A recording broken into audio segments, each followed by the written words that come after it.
Clark Luthor and Lois Queen left Swan Communications headquarters. Clark tried to process what the director of astrobiology had told him. Malcolm Malone was either in contact with an alien or was one himself. Whoever the alien is had to be Kryptonian. Although Lionel didn't let him delve deep into his own background because Clark was a Luthor and what he was before didn't matter, Clark at least knew that he was from Krypton and that Krypton was destroyed. Whoever this alien was, they were definitely not as friendly as Clark Kent. Clark flew Lois back to her apartment in Metropolis. Lois gave the relic back to Clark and said it was better that he kept it until they knew exactly what Malone was up to. Clark added that whatever Malone was mixed up with was dangerous and she should just let Clark look into it and stay out of it. Lois scoffed and said if his Lois was anything like her, he should know that that wasn't happening. Clark was amused by her spunk. He wasn't used to seeing this side of Queen. He accepted her involvement but told her to be careful and the next time she walked into danger, she should call him and not Jimmy Olsen.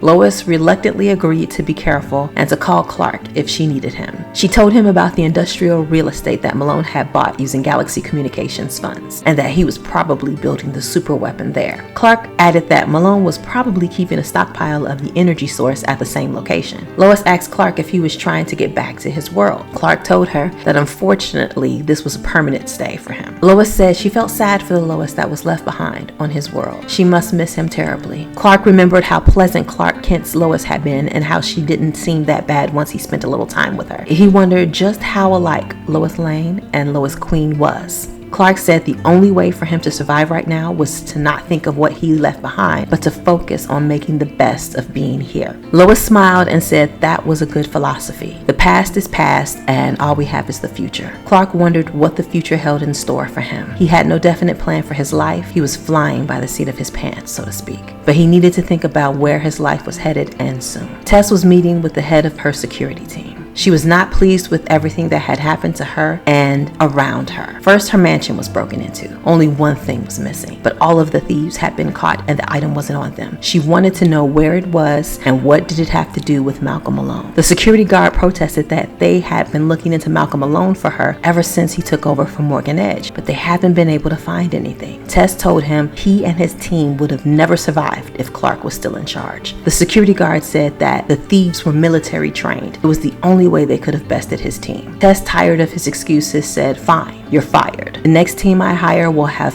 better training." As he left dejected, Tess realized that it was a lot easier to keep people in line when you were a homicidal maniac. Maybe she should get in touch with her inner Clark.